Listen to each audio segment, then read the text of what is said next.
vamos começar a nossa conversa de hoje. A conversa de hoje é o corpo como um ecossistema. Isso vem assim cada vez mais emocionando quando a gente dá conta de que nós fazemos parte de uma vida só, que somos uma coisa só, que é um planeta só e que nós só somos células dessa grande estrutura desse planeta e que sem a conexão entre nós não é possível a vida. A gente só existe porque a gente está conectado, interconectado, e que essa vida será mantida exatamente pela capacidade de manter a conexão. E aí, dentro dessa concepção, você vai vendo, olha, um grande ecossistema chamado ecossistema Terra.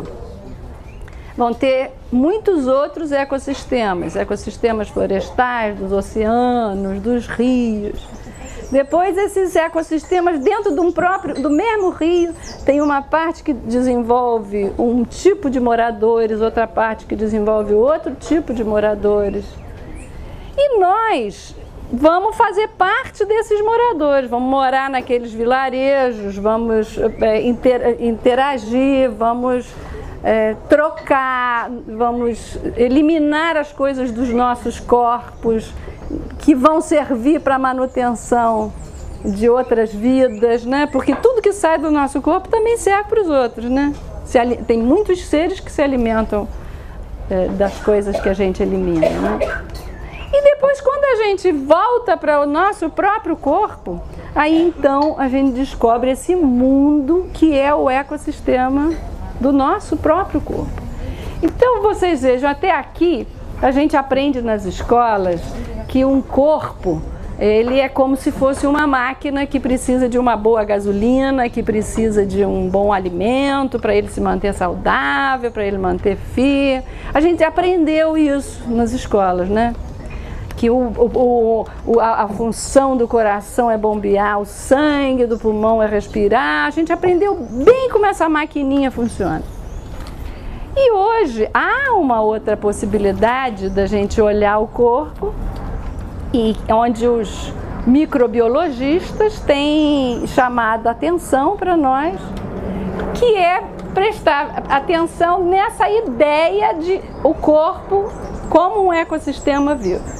Então vocês veem, antes da gente ter a ideia do nosso corpo como máquina, antes de ser isso, esse corpo era visto, tinha uma imagem de como se fosse um templo dos deuses, que os deuses se manifestavam através de nós. Depois ele virou um corpo máquina.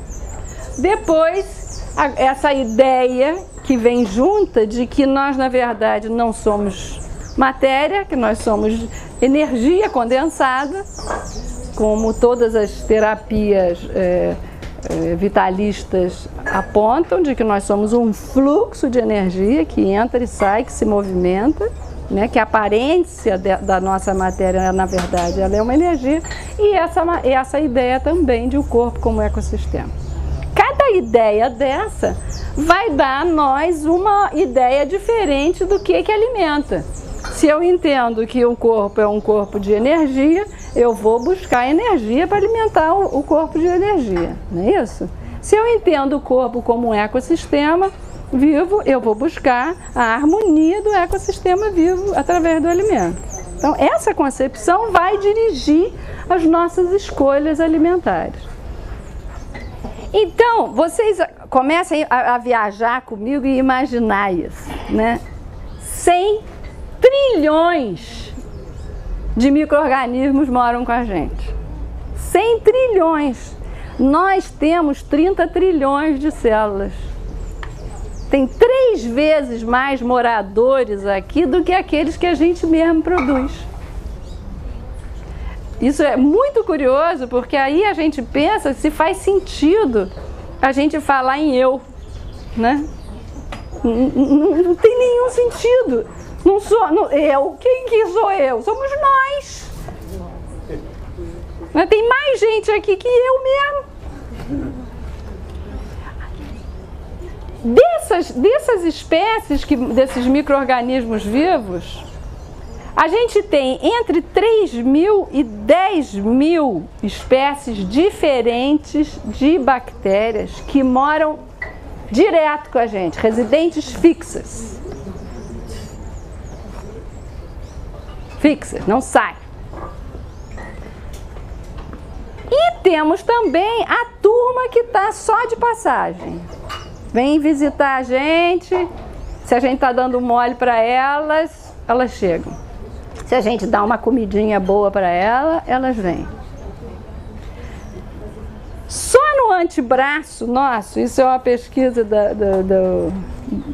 eu esqueci o nome dele, do Blazer. Ele encontrou 182 espécies, só nesse pedacinho aqui. 182 espécies de bactérias morando aqui. E dessas, 8% das bactérias que moravam aqui, eles nunca tinham visto antes, não eram catalogadas ainda como bactérias conhecidas. E ele repete esse experimento, tem trocentas vezes. E ele, de novo, cada vez ele encontra 8% de novas bactérias. Sempre tem novas, que não conhecia antes.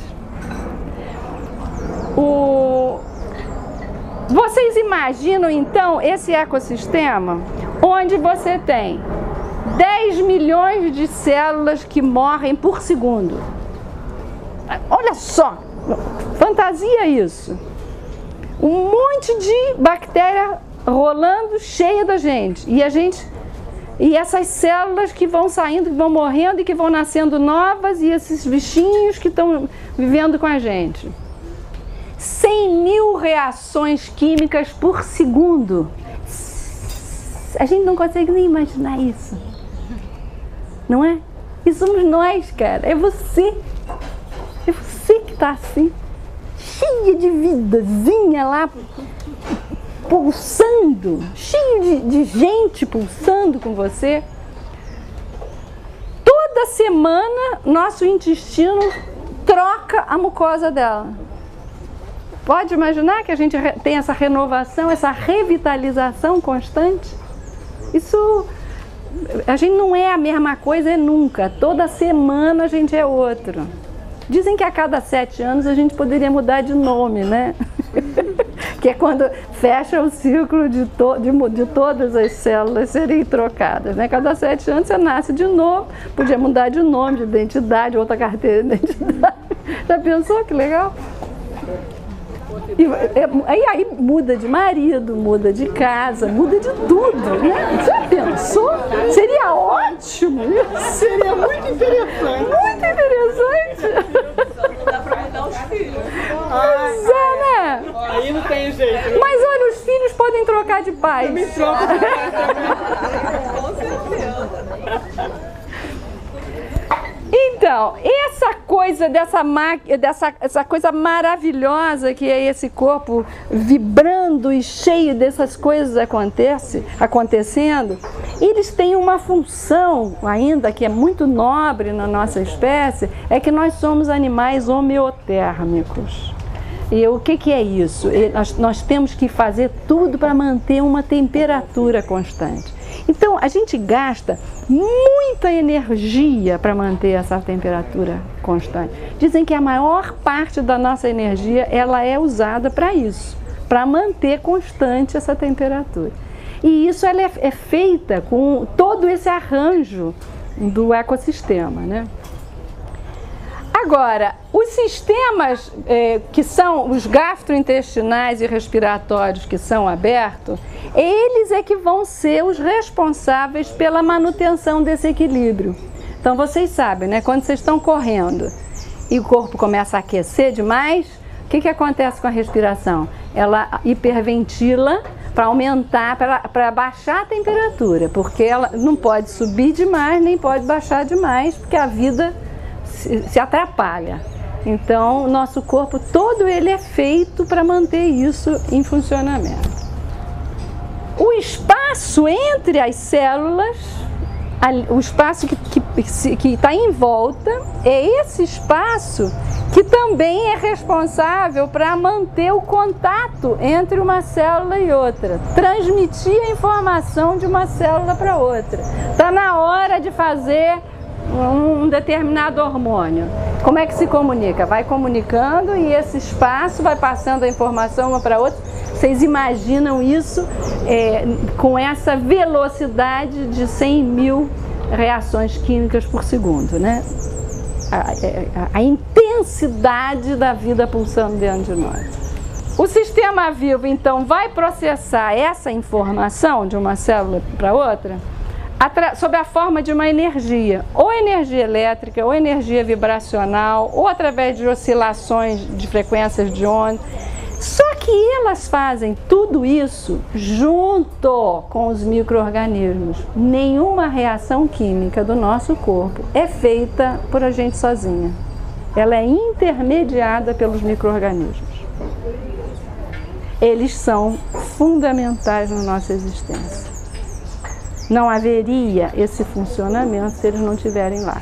Por isso que eles estão em 3 vezes mais presentes do que nós somos capazes de produzir. Então,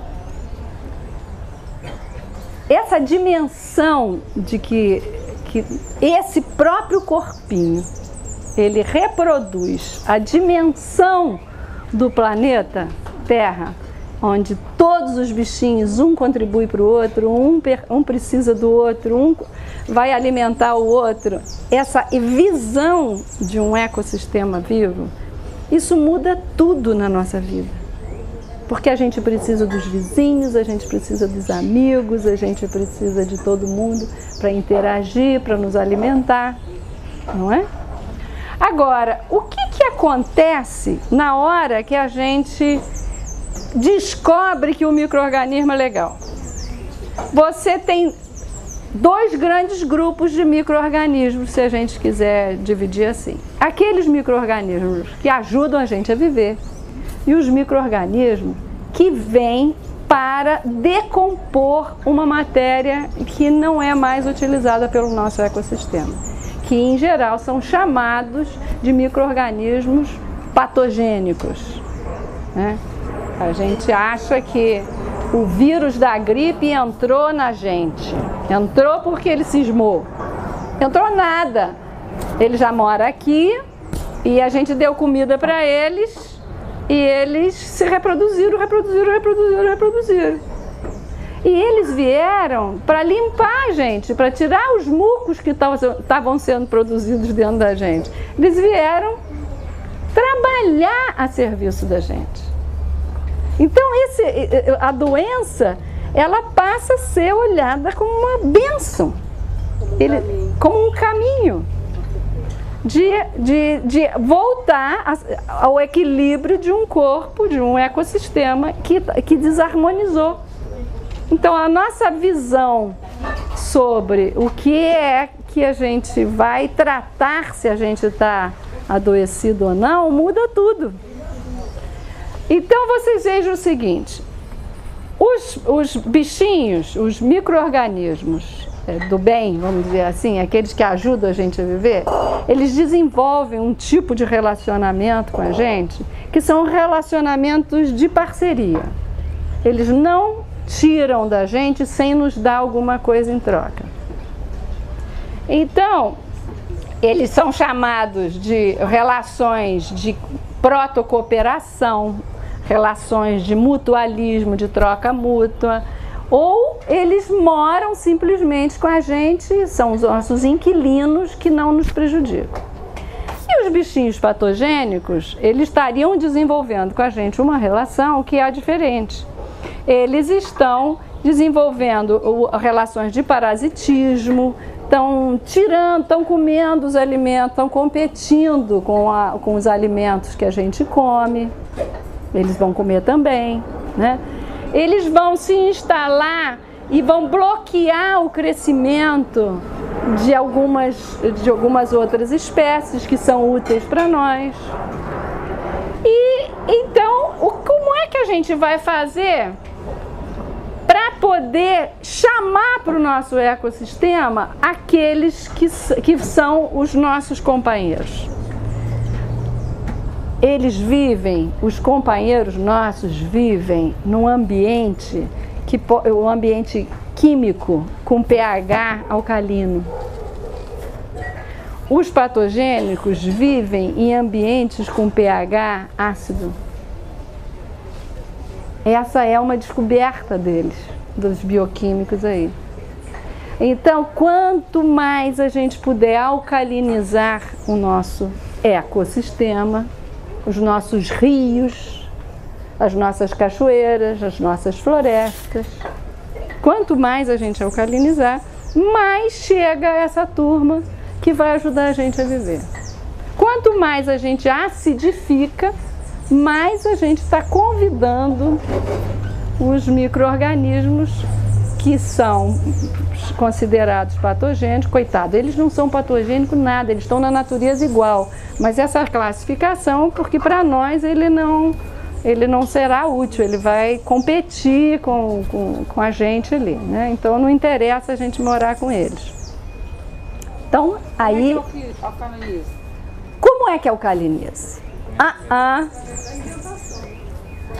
Tem muitas coisas que alcalinizam, não é só a comida não. Mas todos os alimentos crus são alcalinizantes. Todos os alimentos cozidos e guardados há muito tempo são acidificantes. Porém, as emoções também acidificam os nossos corpos. E aí, então, a gente vai começar a pensar do que a gente quer fazer com a nossa própria vida e entra o tal da conversa do estilo de vida. E a gente não vai poder escapar dela. Não vai poder. Não, namorado ácido não era alcalino. Namorados ácidos, namorado alcalino, isso é fundamental de vocês fazerem essa distinção. Isso é fundamental. Quem é que vem para atrapalhar, para parasitar e quem é que vem para contribuir? Sabedoria. Sabedoria. Isso é com certeza. É alcaliniza, tá? É. Agora, amor alcaliniza, hein? Com certeza. Amor alcaliniza. Então a gente... A paixão já tem uma ideia, paixão já é um pouco diferente, mas a amor alcaliniza com certeza, não é? E isso é uma coisa que vai cair necessariamente numa conversa sobre estilo de vida, né? O que você vai fazer com o seu trabalho, com o seu lazer? Se o seu trabalho gera uma tensão, uma infelicidade, uma tristeza, você está acidificando o seu corpo. Se seu lazer não lhe traz um total satisfação, você também está acidificando. Então, essa ideia do ecossistema nos responsabiliza cada vez mais pelas nossas escolhas. E para que a gente preste atenção em nós mesmos, né? Esse, para mim, tem sido um desafio muito grande na minha própria vida. Porque a nossa cultura nos empurra para cuidar dos outros, não é? Especialmente as mulheres, que com a história dessa mãe que foi inventada na cultura ocidental, ela praticamente deixa de existir para cuidar dos filhos, né? Isso é uma ideia, você sabe, né? Isso não é uma verdade, isso é uma ideia e a gente aceita essa ideia e vai achando que cuidar do outro é mais importante do que cuidar da gente mesmo. Ora, você não cuida do ecossistema do outro. O ecossistema do outro é do outro. A gente só pode dar conta do nosso próprio ecossistema. E olhe lá, que já é uma tarefa e tanta. É uma tarefa e tanta, né? Mas isso está às nossas mãos a todo momento. Isso está às nossas mãos. É isso que essa apropriação de novo desse conhecimento, está nas nossas mãos. A cada dia que você acorda, que você vai ter que decidir o que você vai comer. Naquele dia, preparar como vai ser seu dia, organizar sua semana do que você vai comer. Você está tomando uma decisão de como é que você quer criar os seus micro-organismos, dos quais você depende. Você depende deles. Eles estão lá te esperando. Vai ser muito engraçado quando a gente terminar essa aula, você voltar para casa, dormir. Antes de dormir, você vai ter que se despedir da sua galera. Ô galera, agora nós vamos dormir. Já pensou? Como é que muda? Até a oração vai mudar. Você vai ter que pedir paz para eles também, né? Aí tem que pedir. Importantíssimo! É fundamental! Não é? E eles dependem da gente. E eles absolutamente dependem. Os micro-organismos, esses 100 trilhões. Esses 100 trilhões que estão aqui andando. Gente, é uma coisa tão impressionante, porque a gente está falando de micro-organismos, mas tem uma galera que não é tão micro assim, né? São esses que moram nos nossos cabelos, né? Vocês já viram a quantidade de... Não, são os piolhos. Piolho é quando tem muita comida para eles. Pode ver isso. Pessoa que come muito doce, se não chega mais piolho. Porque sai o doce na pele. Ah, mas quando eu comia muito doce, eu tinha muito piolho. É, pois é isso que eu tô falando. Era criança, Vai ter mais piolho. E é isso que você vai observar, na sua vida, o que é que desarranja o ecossistema. E imagina então que todo esse corpício começa a ganhar uma nova dimensão em todos os nossos atos. Queria saber de vocês, como é que é para vocês a ideia de que você não é mais sozinha? Em que você acha que isso pode modificar? Você consegue alcançar essa ideia? Você consegue? Pai nosso que está no céu. Compartilhar o máximo. O seu trabalho, quanto mais você compartilhar, mais vai estar multiplicando. Pois é, né? Vai trazendo uns valores que são completamente diferentes. Os valores do compartilhar, da compaixão, porque aí vem todos os cons, né? Compartilhar, compaixão, porque você deixa de ser o eu para ser o com, e vai ser junto isso que vai sendo construído, né? E essa percepção de que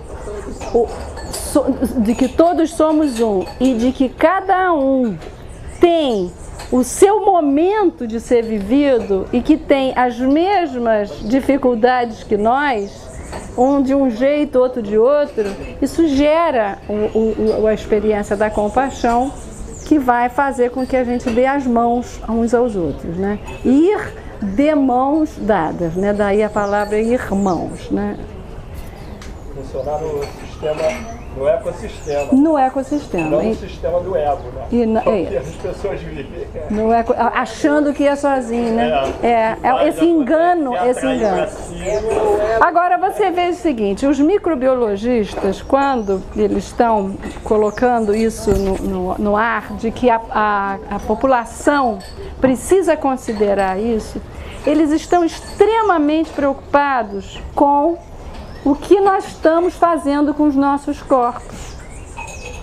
Porque você, quando acorda de manhã, você vai lavar seu rosto com uma água clorada. Depois você vai escovar os dentes com um abrasivo químico, que vai sair também na água. Depois você vai usar um sabão que mata bactérias. Depois você vai usar shampoos ou shampoos colorizantes ou uma série de outros produtos que estão matando todas essas bactérias. Então, os microbiologistas estão dizendo que estão desaparecendo espécies no nosso ecossistema corporal que são fundamentais na produção de determinadas substâncias químicas da nossa existência. Então, essa quantidade de produtos químicos que a gente usa nos nossos corpos não faz nenhum sentido. E de verdade, elas são usadas para quê? Para tirar o mau cheiro. O mau cheiro de um ecossistema que está produzindo gases fétidos. Quando a gente tem uma infecção intestinal, a gente produz gases fétidos, não é? Todo mundo sabe que tem uma coisa que está errada ali. Quando a gente tem CC debaixo do braço, ninguém diz que aquilo são gases fétidos, mas são. Né? Se a gente tem cheiros no corpo, são todos produções de que tem alguma coisa em desarmonia. Então a gente vai procurar os produtos químicos para fazer um disfarce. Mas aquilo que é fundamental, que é a limpeza corporal, através do alimento, essa a gente não faz. E é por isso que o alimento vivo tem sido chamado de alimento desodorizante. Porque nunca mais a gente tem mau cheiro debaixo do braço, cheiro de xoxota, cheiro de bunda, cheiro de chulé, tudo isso acaba. E aí a gente não precisa dos produtos químicos. E enquanto está na transição, limão. Limão é um excelente alcalinizante. E mau hálito? Mau hálito, então, não é mole, né? Hoje está muito comum o mau hálito. Os estômagos da população estão muito prejudicados. Muito prejudicados. Tem uma bactéria, o Heliobacter pylori, que a medicina convencional começou a achar que aquilo era um bicho do mal para a gente. E tome de antibiótico para acabar com a Heliobacter. Os microbiologistas estão fazendo um alerta que elas são fundamentais no processamento do ácido gástrico, que vai fazer a digestão de uma porção de outras coisas. A gente não pode acabar com a Heliobacter. O que tem é um desequilíbrio da quantidade de Heliobacter por conta do desequilíbrio do ecossistema. Vocês vão vendo a dimensão que isso vai atingindo e aonde está a nossa responsabilidade, que vai além da escolha do que vamos comer, mas do que vamos colocar no nosso corpo. Luísa, pode assim, se você refletir nessa ideia que você está tendo de ecossistemas, bactérias e tal, a nossa relação também, por exemplo, com baratas, por exemplo. Claro. Porque as baratas, eu acho que elas têm as funções de decompositores primários. Claro. Por que a gente tem tanta barata e tanto rato nas cidades? Porque a gente desequilibrou o ambiente, tem excesso de comida para eles, eles vão crescer, claro. A gente ela tá limpando o nosso lixo. Ela está limpando, tem nojo dela. Isso, são os decompositores fundamentais.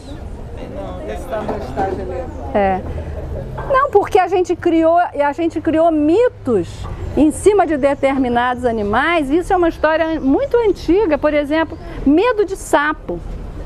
Sapo, em várias culturas da humanidade, ele é considerado como um animal repelente, nojento, porque é frio, porque tem pele fria, né? Coitado do sapo.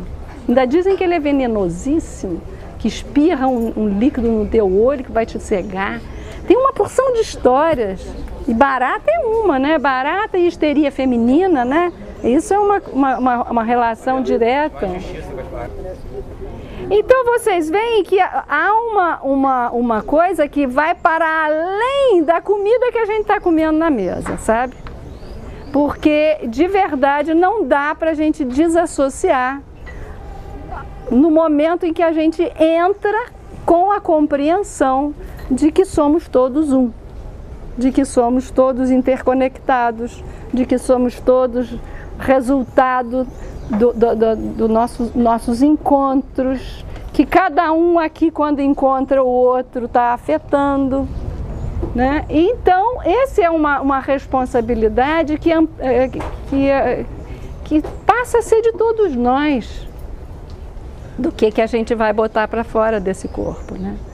Então, hoje, assim, as dicas que a gente dá para vocês além do alimento vivo, que ajuda nessa limpeza, eliminação de odores, eliminação de várias substâncias, tem o limão, grande companheiro. Limão, grande companheiro. Limão para CC, né? Botar debaixo do braço limão, só não pode pegar sol. Tem que botar de noite, dormir, no dia seguinte, de manhã já tá melhor. Bucha, banho com bucha, não precisa de sabão. O ecossistema vai agradecer que você não tire a oleosidade natural da pele. Argila, né? Também é bom, né? Argila resseca, né? É só de vez em quando. O que eu aprendi, se você misturar argila com azeite extra virgem, aí dá certo.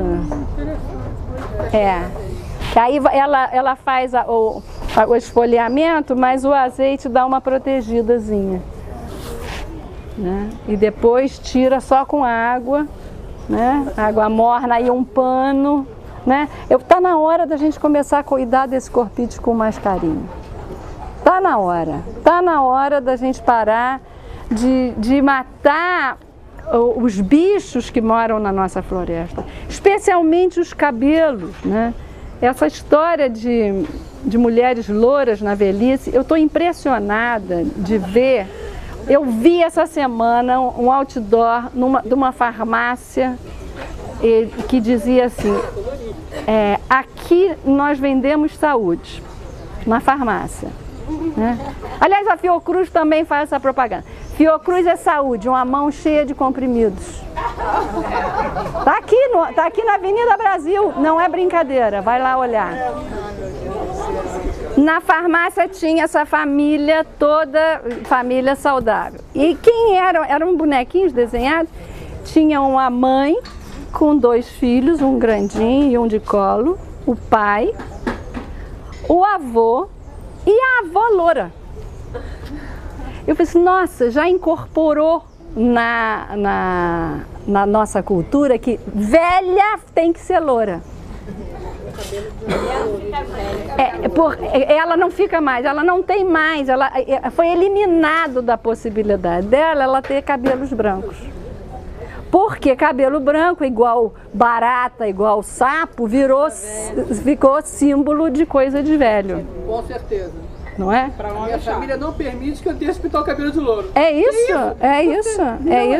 negócio é esse? Vai pintar de cabelo. E, no entanto, a nossa floresta, e aí fica a forma em detrimento do conteúdo. De novo, né?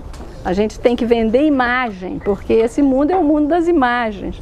Porque nessa que você põe a tinta no cabelo, você mata a bicharada toda que mora aqui. Mata tudo. E essa bicharada dá umas ideias para nós. Tá na cabeça, né? Ajuda a compreender a vida. Ajuda, nós estamos interagindo com a bicharada. A gente vai ficar loura burra depois de velha, já pensou?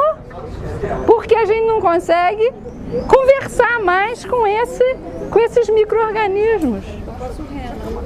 Porque a gente desistiu, em nome da forma, a gente desistiu do conteúdo, que é o que a nossa cultura vem fazendo com a gente o tempo todo. É a forma, é a performance, e isso acima de todas as outras coisas. Como as mulheres sofrem com isso, né? Pois é, tem um livro interessante chamado A Ditadura da Beleza, né, que as mulheres precisam ler para ver se elas conseguem envelhecer com mais calma, né, sem tanto sofrimento. Então eu faço assim, sempre dedico um tempo aqui no Terapia para fazer um convite às mulheres que a gente deixe os nossos cabelos e bem longos. Quanto mais longos, mais brancos, mais belos. Até porque, não sei se vocês sabem, em Paris é moda pintar de cabelo branco. As mulheres estão pintando, as jovens estão pintando os cabelos de branco. Que beleza, né? Então é um convite a todas vocês. A gente não precisa ficar velha loura, não. E pensar que a gente está disfarçando a idade é só para quem quer aceitar isso, né? Porque não Precisa, né? Que não tem necessidade disso. porque não muda. Não muda nada. Você vê que aquela é uma velha loura. Não mudou nada. Não mudou nada. Se eu quisesse ficar loura, pô, eu também não. Sim, pois não. A gente aqui não está conversando sobre o livre-arbítrio. O livre-arbítrio cada um tem. Nós estamos aqui chamando, convidando vocês para uma consciência de um ambiente onde a gente olha o corpo como um ecossistema vivo, onde moram muitos micro-organismos, onde as tintas de cabelo são altamente maléficas, inclusive porque a gente absorve as tintas pelo couro cabeludo e elas são ricas em metais pesados. Esses metais pesados são incorporados ao nosso corpo e a gente tem então uma série de prejuízos por conta disso. Não só as tintas, como essa hidratação chinesa, japonesa, mexicana, esses Escova de estranha, né? escova inteligente. Tudo aquilo que é para a gente deixar de ser a gente mesmo, né? Bom, então, gente, vamos fazer comida mais um dia. Vamos fazer essa. Hoje vai ser uma. É pizza, Geralda? É sanduíche. Sanduíche. Então nós vamos comer um sanduíche, sanduba com salada. Beleza. Obrigada a você.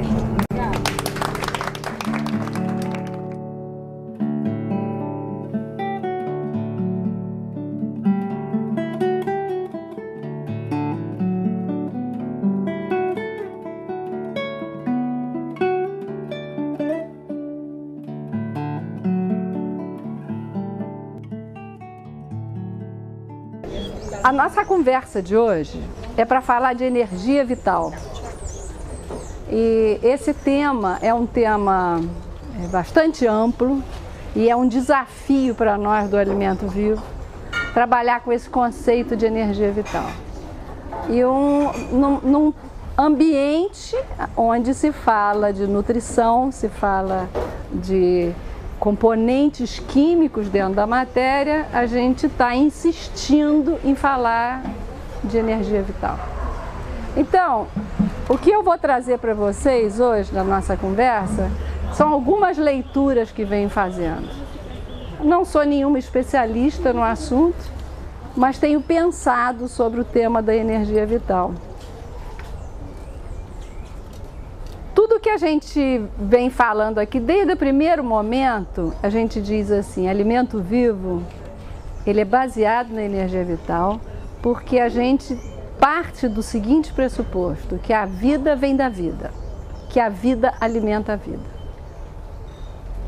E todo mundo entende isso. Entende. Por que entende? A gente sabe disso. Por que a gente sabe? A gente não conheceu isso, mas a gente sabe isso. E quando a gente experimenta o alimento vivo, a gente também sente isso, mas a gente não sabe disso. E por isso é que resolvi fazer algumas leituras nessa busca de entendimento.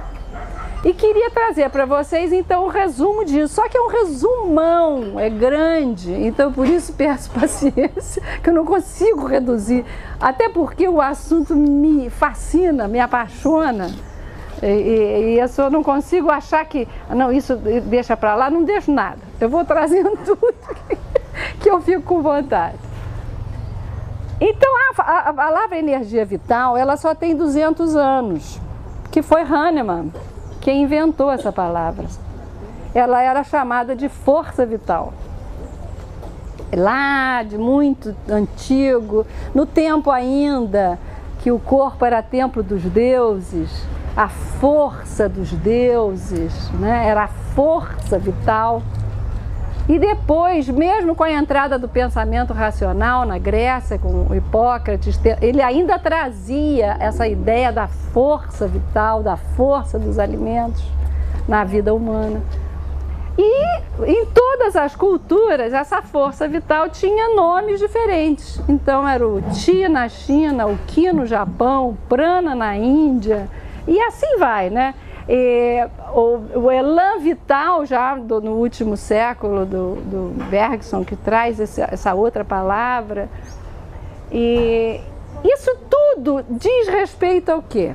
À forma como as pessoas estão entendendo a vida e como que ela se manifesta, né? São 3 correntes filosóficas sobre a natureza da vida, a gente poderia agrupar dessa forma. A corrente do vitalismo, a corrente do mecanicismo e a corrente do holismo. Qual é a diferença nessas 3 correntes? É que o vitalismo, ele acha que a natureza da vida não se explica só com as leis físico-químicas, só com o comportamento da matéria, que vai para além da matéria a compreensão da vida.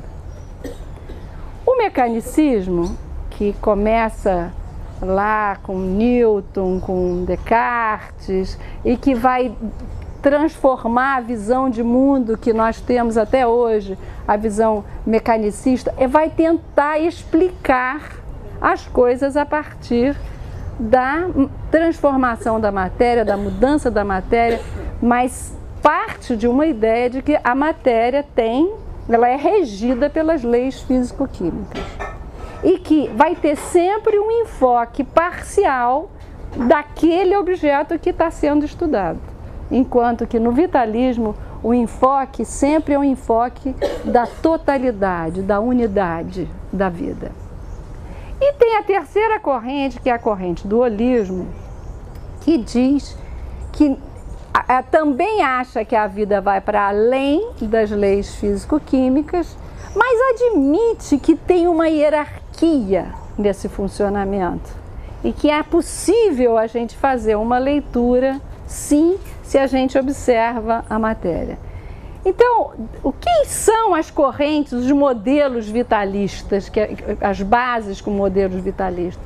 A homeopatia, a bioenergética, a ecologia moderna, são todos conhecimentos que foram baseados nesse pressuposto da vida como uma coisa total, como uma unidade, e que ela vai para além das leis físico-químicas.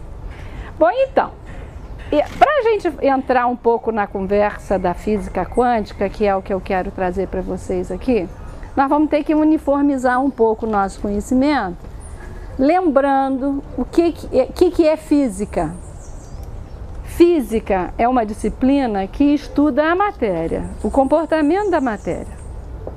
Aí, essa matéria, ela pode ser a matéria elétrica, pode ser a matéria mecânica, e aí vai dar física elétrica, física mecânica, pode ser química, aí ela vai dar física química, dependendo da matéria que está sendo estudada, vai ganhar um nome diferente. A física quântica é a física que vai estudar o átomo e suas subpartículas. E quando a gente lembra da nossa escola, que a gente aprendeu o quê? Que um átomo tem um núcleo, elétrons, prótons, nêutrons, e aí depois começaram a surgir os neutrinos e depois outras partículas. E hoje são mais de 200 partículas que se identificaram em torno do átomo. Então a física nem chama mais de subpartícula, chama de sopa, de uma nuvem de partículas que estão girando em torno desse núcleo e que estão atuando e que estão tendo uma função e saltando de órbitas e pulando em movimento direto e frequente. O que aconteceu com a física no final do século passado, do século retrasado, dos anos 1800? Final de 1800, com a tecnologia, com os experimentos, com os estudos, eles começaram a observar que tinha o comportamento da matéria no macro era um pouco diferente do que eles observavam no micro. Se pensasse numa maçã, ali tem um conjunto enorme de átomos, né? Ali tem muitos átomos que estão ali. Mas se pensasse num átomozinho separado, eles tinham comportamentos diferentes. E aí começa os grandes experimentos, o grande pensamento sobre isso, as investigações e muitas investigações. E a física passa por uma revolução magnífica no século passado, e na década de 1920, então consegue se organizar pela primeira vez a teoria da física quântica, já com uma coisa um pouco mais estruturada. E o comportamento da matéria não é como a gente aprendeu e como viu. Ela é outra coisa. E nós vamos ter que suportar o desafio de olhar o mundo de outra forma. E aí, o que hoje a física quântica traz é a física, ela não interpreta, ela traz o experimento. Traz o experimento. A interpretação do experimento vai caber a muitas áreas do conhecimento a fazer essa interpretação. Mas o experimento mostrava o seguinte, que um átomo, ele está lá com as subpartículas do átomo dentro de uma caixa preta com o experimento da fenda, e que se subisse a temperatura daquela caixa, eles mudavam de comportamento, aquelas subpartículas, mudavam de cor e mudavam de frequência, ia mudando, e chegava uma hora que não se achava mais a subpartícula. E aí, dali a pouco, se aproximasse um observador da caixa, ela aparecia. Se não desaparecesse o observador, ela desaparecia também. E o observador encontrava ela naquele lugar, mas dali a pouco ela já estava em outro lugar. Ela não tinha mais lógica. A lógica racional que nos orientou até aqui não serviu para o experimento da física. E isso... Assim foram acontecendo vários outros observações, por exemplo, de que as subpartículas não existem sozinha. Ela só existe num contexto, só se estiver junto com outros. Olha que coisa interessante. Sozinho elas não são reais, elas só são reais em conjunto. Vai aguardando, hein? Vai aguardando essas observações, porque depois nós vamos tentar entender o que nós estamos querendo dizer, né? Elas não têm características fixas. Uma hora elas se apresentam sob forma de partícula e outra hora elas se apresentam sob a forma de onda. Elas não têm características que possam ser medidas, elas escapolem. A presença do observador modifica o fenômeno. Isso mudou tudo.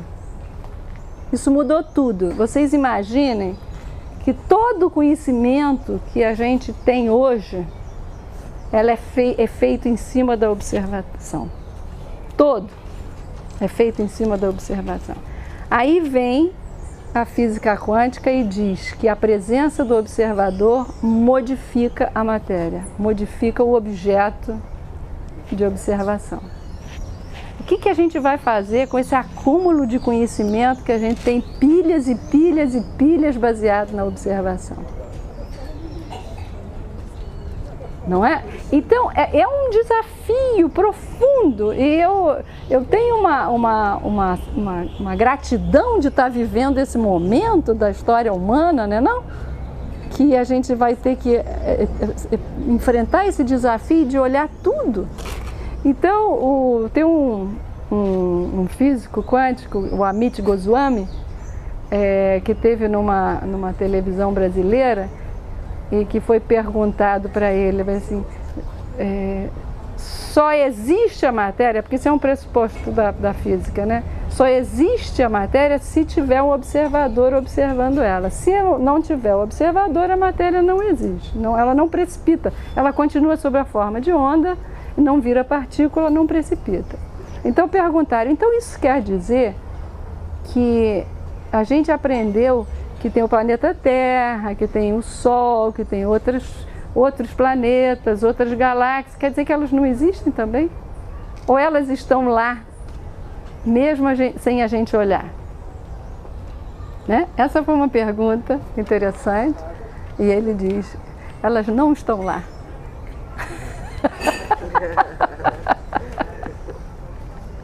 Só vai estar lá se a gente observar.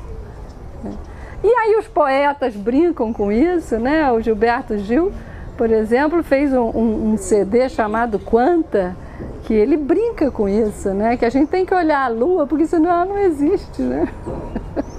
E a gente quer a Lua, então todos temos que olhar para o luar. Nos anos 70, o planeta passou por uma crise do petróleo muito grande. E houve uma necessidade da humanidade descobrir outras fontes de energia. E os grandes países, os países que detêm o poder econômico, começaram a investir em áreas de pesquisa para ver se tinha outro lugar que a gente ia, como é que vai sobreviver essa parafernália toda que a gente inventou, né? Porque o subsolo está esgotando, o petróleo está acabando, o planeta não vai sustentar isso por muito mais tempo. E aí começa uma revolução na história humana magnífica da busca de alternativas de combustíveis. E aí, gente, tem um livro que eu li, que eu gostei muito, que me ajudou muito, que, como eu não sou especialista, sou leiga, então é livro para leigos, que chama-se O Campo. O campo? O Campo. E da Aline McTaggart. Ela conta essas histórias. McTaggart. Está escrito em algum momento aqui desse painel o nome dela. Ela é uma jornalista. Ela conta jornalisticamente o burburinho desses vários pesquisadores em diferentes lugares do planeta, descobrindo um aqui, o outro descobria outra coisa ali, o outro complementava dali, mas nessa busca da energia alternativa.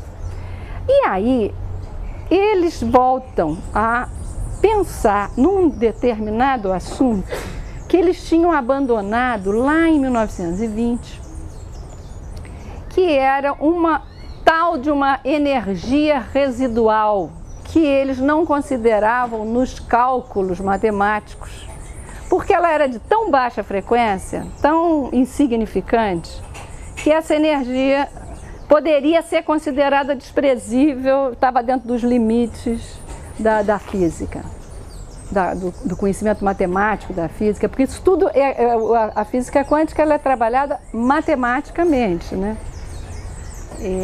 Hoje se sabe que a teoria quântica é uma teoria muito forte, porque ela se sustenta muito bem na matemática, e também porque todos os experimentos que foram muitas vezes repetidos, eles sempre encontram o mesmo resultado. Esse é outro parâmetro que a ciência usa para fazer afirmações de que estamos no caminho certo. Se uma vez não foi igual, despreza-se aquele experimento como uma possibilidade.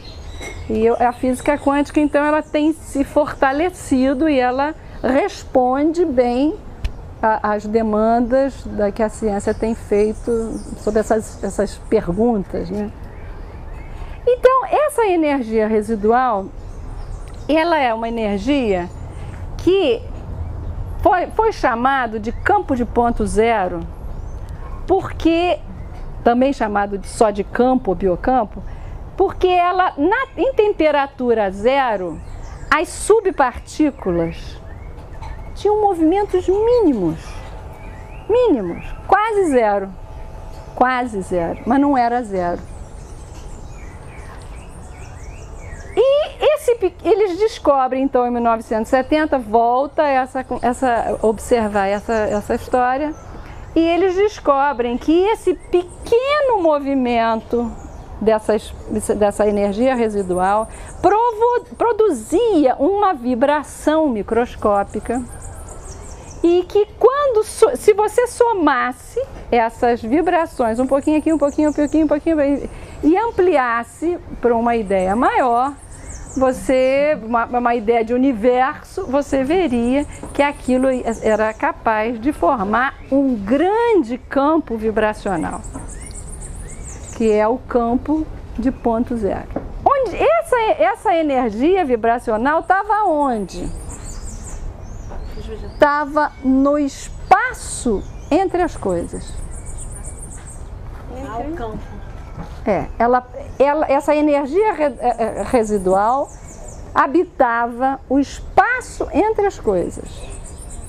Então vocês imaginem isso no átomo. É o espaço entre uma subpartícula e outra. Um espaço entre um átomo e outro. Um espaço entre todas as minúsculas partes de uma matéria. No espaço entre as coisas havia esse resíduo, que está lá produzindo vibrações. Eles descobrem que esse campo de energia da luz, do espaço entre as coisas, ele aparentemente era caótico e fortuito. Aparentemente. Aí eles vão vendo que não, que aquilo tinha uma ordem, que essa energia residual esse campo gerava uma ordem de funcionamento que atingiria as partículas. E chegaram à conclusão, então, que o universo seria é como se fosse um grande mar de energia agitado, com um vasto campo de energia quântica, onde poderiam se encontrar os combustíveis, e onde está toda essa energia, todos esses fenômenos estão conectados. Porque essa foi outra descoberta da física quântica, que não há nada na matéria que não esteja conectado. Não há nenhum fenômeno na matéria que não esteja conectado. Não há uma situação lá no Japão, um acidente no Japão que não venha afetar a gente aqui no Rio de Janeiro. Porque toda a matéria está conectada. Então, os físicos resolveram, então, a partir desses pacotes de energia desse espaço residual, descobrir fontes de combustível e criaram. E já está na rua, e já está acontecendo. Isso não é uma ficção. Isso é o que já está acontecendo. Da década de 70 para cá, muita tecnologia já está sendo feita a partir da utilização dessa energia residual. Isso parece coisa de maluco a gente pensar que esses caras, né? Eu sempre penso, mas esses físicos são doidos de maré descer. Eles são capazes. Eu tenho um profundo respeito e gratidão por eles nos levarem a esse mundo do invisível, né? É o mundo do invisível que a gente jamais poderia imaginar e que vão afetar tão profundamente a nossa vida aqui, no nosso cotidiano. Porque é essa visão do mundo é que vai gerar a nossa ação no aqui e no agora, né? Então vocês vejam, né? Os seres vivos são pacotes de energia quântica que emergem e submergem desse mar agitado. Olha essa concepção. Então, que o universo seria um grande mar de energia e que os seres vivos emergem e submergem desse mar. Aparece, desaparece. Organiza e desorganiza. Uma grande sopa. E nós somos também. É porque no momento a gente está na fase de emergir. Daí a gente pode um pegar o outro assim. Daqui a pouco a gente submerge. Daqui a pouco a gente emerge. Daqui a pouco a gente submerge. Imagina isso. Que impacto isso não teria no nosso pensamento, né? E mais, nessa sopa quântica,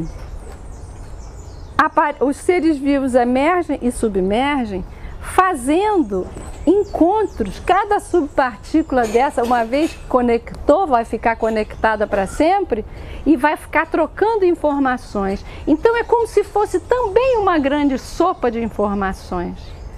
E essas informações, as bioinformações entram nesse contexto, são a organização da ordem dessa grande sopa.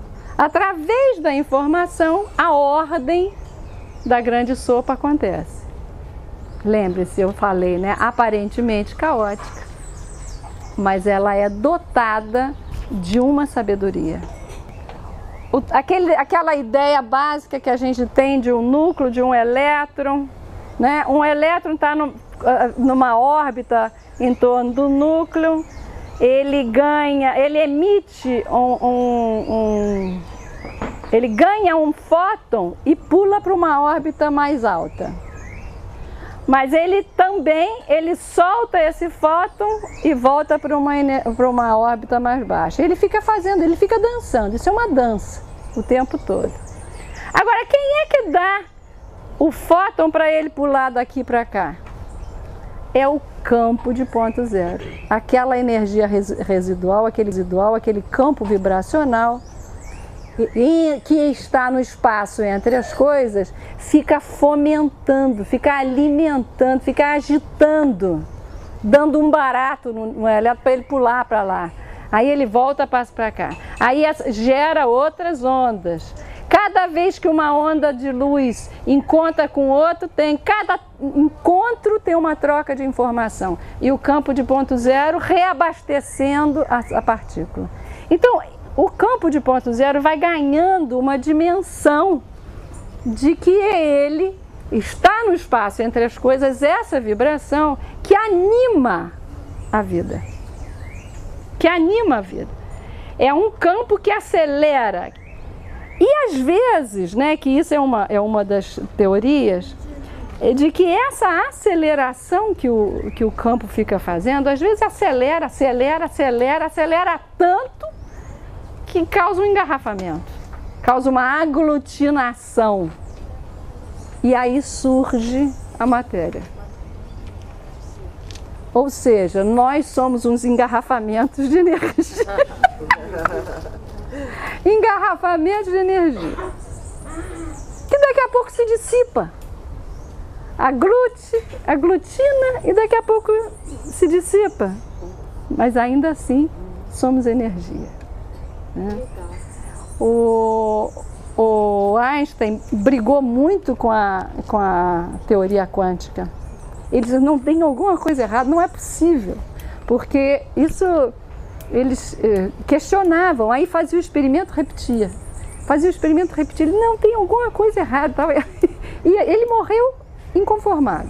Ele acha que não era possível isso. Ainda vai ter mais coisas que a gente vai descobrir. Mas até agora só tem se confirmado e mais confirmado isso. Essa energia residual, energia de campo de ponto zero, tem sido associada, agora entram as interpretações, né? As interpretações. Tem sido associada com uma imagem que a nossa cultura traz de longa data, que tem algo maior que nos governa. Tem sido chamada de muitos nomes, mas o conhecimento de que tem algo maior que nos governa, que fomenta a vida, que alimenta a vida, essa é uma das possibilidades daquilo que a gente chamou de força vital. Dessa força que vem e que depois se transformou no nome de energia vital.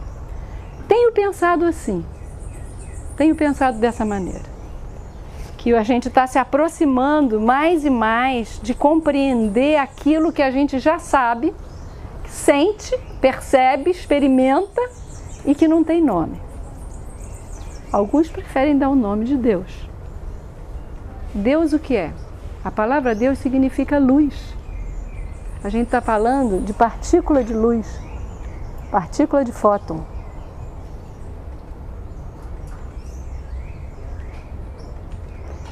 Então, o Amit Goswami hoje ele assume abertamente falar de Deus. Então, esse é o momento interessante que nós estamos vivendo do início do século XXI, da aproximação da ciência com a espiritualidade. Enfim, né? Enfim. Ou, mais uma vez, juntou, e a gente não sabe se vai dissipar de novo, porque se tudo emerge, submerge, né? Mas esse é um momento que eu vejo como um momento muito propício para a gente fortalecer a nossa mudança de visão de mundo, de compreender a interconexão entre todas as coisas, de compreender por que a solidariedade é fundamental, de por que a gente fomentar a vida é fundamental, por que observar a vida é fundamental. Se a gente precisa de observador, se você observa a morte, vai precipitar a morte. Se você observa a vida, você vai fortalecer a vida, né? Eu fiquei muito impressionada essa semana, passei na estrada, eu tinha um acidente de automóvel grave, uma coisa muito grave, mas eu fiquei muito impressionada de ver a quantidade de carros parados para olhar o acidente. Eu tenho certeza que se a gente tivesse passado ali perto de um lago onde tivesse crianças mergulhando, ninguém ia parar o carro para olhar, né? Então, no meu entender, o alimento vivo, essa prática do alimento vivo, que é um alimento de luz, né? Ele está vivo porque ele mantém a luz interna dele. Ela é uma prática de valorização da vida no que há de mais profundo. Da vida que cada vez que a gente põe um alimento para dentro, a gente diz, eu olho a vida. Eu acredito na vida, eu reforço a vida. E ela vai para dentro de mim com vida. Porque eu quero fortalecer a vida que está dentro de mim. Então, a gente sabe que viver nesse modo, nessa visão de mundo, de viver no modo da energia vital, ainda vai demorar um tempo para nós, né? Estamos todos ainda em transição. E como a gente sabe que a gente está interconectado, eu não vou andar sozinho se você não for. Eu quero que você vá comigo na valorização da vida. E eu tenho que estar aqui falando isso com vocês, para que eu possa ir no caminho da luz. Eu quero isso para mim. Mas é só de mão dada. Só de mão dada. Então, nesse caminhar pela vida, através do alimento vivo, eu acho que a gente encontra uma facilidade de conversa. Porque falar de comida, falar de coisa boa, isso toca o coração de todos nós. E comer é uma atividade em que a gente mais está juntinho, né? Onde a gente pode fortalecer a rede da vida dos irmãos que somos, da conexão que existe entre nós, de que uma vez que vocês estiveram aqui no Terapia, vocês estarão conectados para sempre aqui com a gente, né? Nós com vocês. Nunca mais a gente deixa de estar, essa informação está lá dentro, tocando, não é? Alguns autores chamam de alimento vivo como aquele que faz a troca de informação através do sol que a planta recebeu, da terra, das experiências dos ventos, que tudo isso a gente ganha quando a gente se alimenta de um alimento vivo, que é o contato com o que é chamado também de consciência cósmica. É essa sabedoria do campo de campo zero, também tem sido chamado de consciência cósmica. O Gabriel Causam chama de organização dos campos de energia sutil dos vegetais vivos, que é isso que nos alimenta, que a gente vai estar comendo a vibração, os campos vibracionais do alimento vivo. E o Fritz Popp diz que essa troca de informação, ela promove, que é uma informação através de fotos, ela promove uma coordenação, uma regeneração, inclusive no plano da divisão celular. Hoje tem um campo enorme aberto dentro da medicina, que é chamada medicina digital, que está usando esse conhecimento, está acessando esse campo como campo de vibração e de organização de vibrações entre as células. Usa essa informação para fortalecer.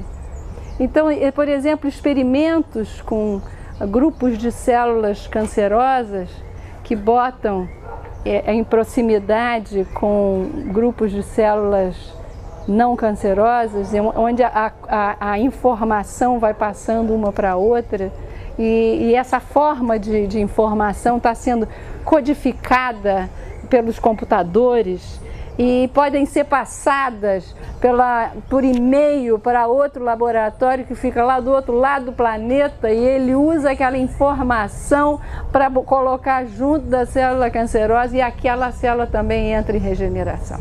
Então há um imenso campo a ser desvendado dentro da área da medicina, onde não tem medicamentos, não tem resíduo no solo, onde a gente não precisa descarregar nas águas o nosso lixo químico, onde se trabalha no nível vibracional, e com isso também se fortalecendo muito as práticas chamadas da medicina quântica. A medicina quântica hoje recupera o conhecimento da medicina tradicional chinesa, da medicina ayurveda, de todas essas práticas que entendem os chakras, que entendem os corpos energéticos.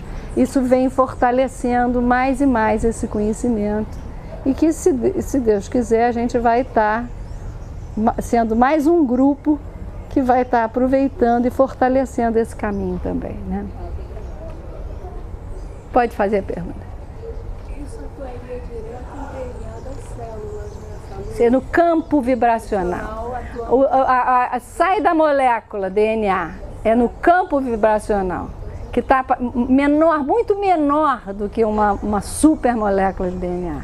É lá no nível do átomo de cada elemento que constrói o DNA. É antes, é muito antes, é no menor nível da matéria. No caso, realmente, seria a estrutura que vai construir o DNA. É isso. É antes. É antes. Imagina a força vital, né? A força vital, ela é antes. Ela é.